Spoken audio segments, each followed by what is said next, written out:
হে ধর্মরাজ, আপনাকে নমস্কার। হে দণ্ডধারী, আপনাকে নমস্কার। আপনি সমস্ত জীবের ক্ষয়কর্তা এবং সূর্যের পুত্র। আপনাকে বারংবার প্রণাম জানাই। আমার স্বামীর প্রাণ আপনি ফিরিয়ে দিন। আপনি যদি স্বামীর প্রাণ না ফিরিয়ে দেন তো আমি কিসের জন্য বেঁচে থাকিব? আপনি হলেন কি ধর্মকর্তা, ধর্মের রক্ষা করুন হে ধর্মরাজ। জয় মা তারা, জয় মা তারা, জয় মা তারা। নমস্কার, আপনারা শুনছেন কালীকথা। এখানে শুধুমাত্র গল্প নয়, গল্পের মাধ্যমে শিক্ষাও দেওয়া হয়। প্রতি বৃহস্পতি এবং শনিবার শুনতে ভুলবেন না কালীকথা। এবং আপনাদেরকে জানাই শুভ সন্ধ্যা এবং শুভরাত্রি। আশা করি আজকের এই সন্ধেটা আপনাদের যেন ভালো কাটে বা কাটুক। তো আজকে আপনাদেরকে যে গল্প শোনাতে চলেছি সেই গল্পটি শুনবার আগে আপনারা প্লিজ আমার ইউটিউব চ্যানেলটি সাবস্ক্রাইব করুন, বেল আইকনটি ক্লিক করুন এবং লাইক কমেন্ট শেয়ার করতে ভুলবেন না। আজকে গল্প নয়, আজকে আপনাদেরকে সামনে নিয়ে চলে এসেছি সাবিত্রী মায়ের ব্রতকথা।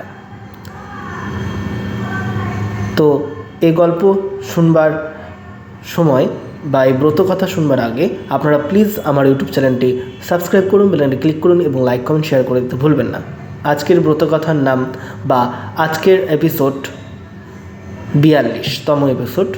তো ব্রতকথার যে আমি সিরিজটা দিচ্ছি কদিন ধরে, তা এটা হচ্ছে 42 নম্বর সিরিজ, তার এপিসোড 42। তো আপনারা এটা শুনতে পারেন আমার ইউটিউব চ্যানেলে গিয়ে কালীকথা নামে লিখে সার্চ করে আপনারা শুনতে পারেন। আমার ইউটিউব চ্যানেলের নাম হচ্ছে কালীকথা এবং অনিকেশ বৈদ্য, এই লিখে আপনারা সার্চ করে এইটা শুনতে পারবেন। তো আজকে যে ব্রতকথা বলছি সেই ব্রতকথার নাম হলো মা সাবিত্রীর ব্রতকথা। এককালে মন্দ্র নামে এক রাজ্য ছিল। সেই রাজ্যের রাজা অশ্বপতি কোনো সন্তান ছিল না। পত্নীর সাথেই সেই রাজা সাবিত্রী দেবীর আরাধনা শুরু করলেন।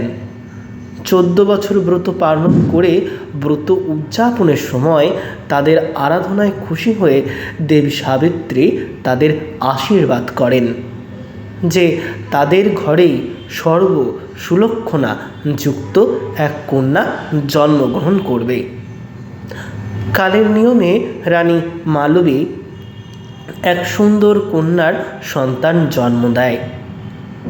তারা মায়ের নাম বা তার মেয়ের নাম রাখেন রাজা যে সাবিত্রী।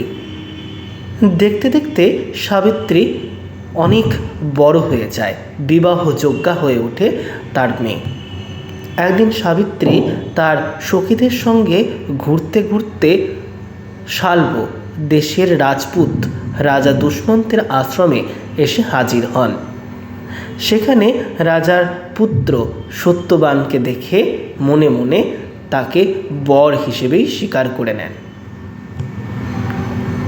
এই সময় এক মহামুনি নারদ অসত্যপতির সঙ্গে দেখা করতে আসেন।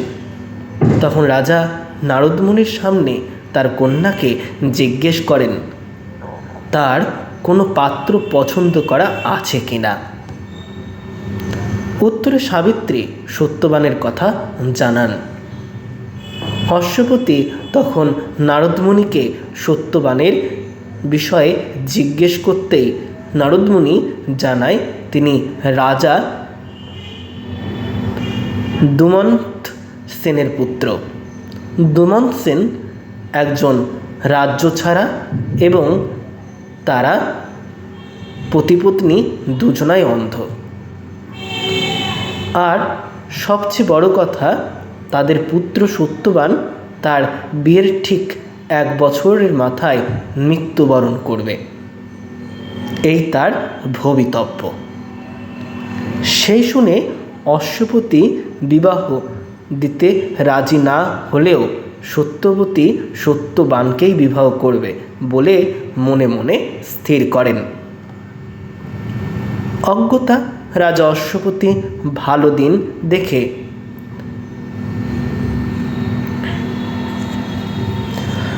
সত্যবানের সাথে সাবিত্রীর বিয়ে দেন।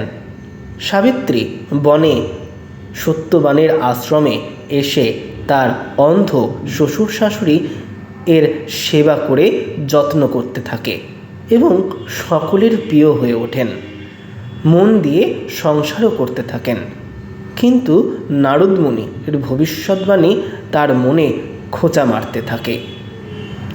যখন তাদের বিয়ে 1 বছর পূর্ণ হতে আর মাত্র 3 দিন বাকি, তখন সাবিত্রী 3 দিন উপবাস থেকে ব্রত পালনের ইচ্ছে প্রকাশ করেন। শ্বশুর শাশুড়ির অনুমতি নিয়েই তিনি বনের মধ্যে যান এবং সত্যবানও তার সাথে বনের মধ্যে যান। তিনি ফল ও কাঠ আনার জন্য বনের মধ্যে গেলেন। আর তারপর সন্ধ্যা নামলে সত্যবান ক্লান্ত হয়ে মাথা ব্যথার কারণে অসুস্থ হয়ে সাবিত্রীর কোলে মাথা রেখে ঘুমিয়ে পড়লেন। দেখতে দেখতে তার দেহ থেকে প্রাণ বেরিয়ে যেতে লাগলো। সেই দেখে কৃষ্ণ চতুর্দশী থাকায় ঘন অন্ধকারে স্বামীর মরদেহ নিয়ে সাবিত্রী মাতা সাবিত্রী দেবীর নাম জপ করতে থাকলেন। আর সেই দেহ থেকে এক প্রকার আলো বেরোতে থাকলো। তা দেখে যমদূতেরা সত্যবানের প্রাণবায়ু না নিয়ে যমালয়ে চলে গেল। গিয়ে ধর্মরাজকে জানালো। এইদিকে ধর্মরাজ সত্যবানের প্রাণবায়ু নিয়ে যাবার সময় দেখে সাবিত্রী তার পিছনেই আসছে। ধর্মরাজ তাকে জিজ্ঞেস করলে তিনি ধর্মরাজের স্তব করতে থাকেন। হে ধর্মরাজ, আপনাকে নমস্কার। হে দণ্ডধারী, আপনাকে নমস্কার। আপনি সমস্ত জীবের ক্ষয়কর্তা এবং সূর্যের পুত্র। আপনাকে বারংবার প্রণাম জানাই। আমার স্বামীর প্রাণ আপনি ফিরিয়ে দিন। আপনি যদি স্বামীর প্রাণ না ফিরিয়ে দেন তো আমি কিসের জন্য বেঁচে থাকিব? আপনি হলেন কি ধর্মকর্তা, ধর্মের রক্ষা করুন হে ধর্মরাজ। সঙ্গেই হাঁটছে, কারণ জিজ্ঞেস করলে আবার তিনি ধর্ম নামে নাম জপ করতে থাকে। এবার খুশি হয়ে ধর্মরাজ সাবিত্রীকে বর দিতে চান। সাবিত্রী তখন বলেন, আমায় এ বর দিন যে সত্যবান এর ঔরস আমার গর্ভে যেতেই শতপুত্রের যেন জন্ম হয়। ধর্মরাজ তথাস্তু বলে আবার চলতে লাগলেন। আবার তার পিছু নিল সাবিত্রী। এইভাবে চলতে থাকে কয়েক ঘন্টা। তখন ধর্মরাজ আবার তাকে জিজ্ঞেস করে, কী ব্যাপার সাবিত্রী? সাবিত্রী বললে, আপনি যে আমাকে সত্যবানের ঔরসের পুত্র হবার আশীর্বাদ করলেন, তাহলে আপনার ধর্ম রক্ষা পাবে কি করে? আপনি সত্যবানের প্রাণবায়ু ফিরিয়ে দিন আর আমার ধর্ম রক্ষা করুন। এই শুনে ধর্মরাজ লজ্জায় পড়ে গেলেন আর সত্যবানের প্রাণবায়ু ফিরিয়ে দেন। সাবিত্রীর স্বামী তারপর জেগে ওঠে। ওইদিকে রাজা দুমন্ত সেন এবং তার স্ত্রী জেগে সব কিছু দেখতে পান।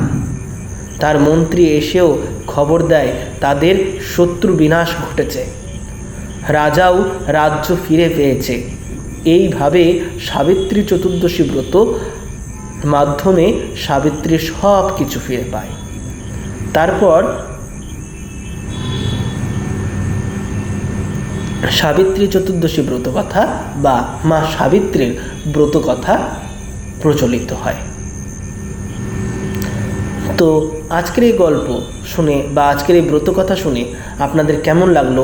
এই এপিসোড নাম্বার হচ্ছে আপনাদের 42।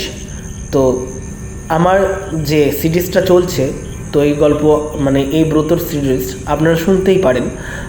তার জন্য বারবার বলছি, আমার ইউটিউব চ্যানেলটি আপনারা গিয়ে সার্চ করুন। আপনাদের ইউটিউব চ্যানেলে অনিকেশ বৈদ্য, মানে আগে লিখতে হবে কালীকথা, তারপর অনিকেশ বৈদ্য, এই লিখে সার্চ করুন, ঠিক পেয়ে যাবেন।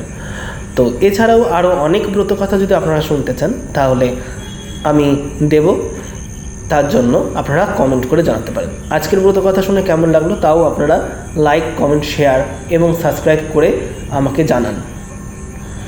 জয় মা তারা, জয় মা তারা।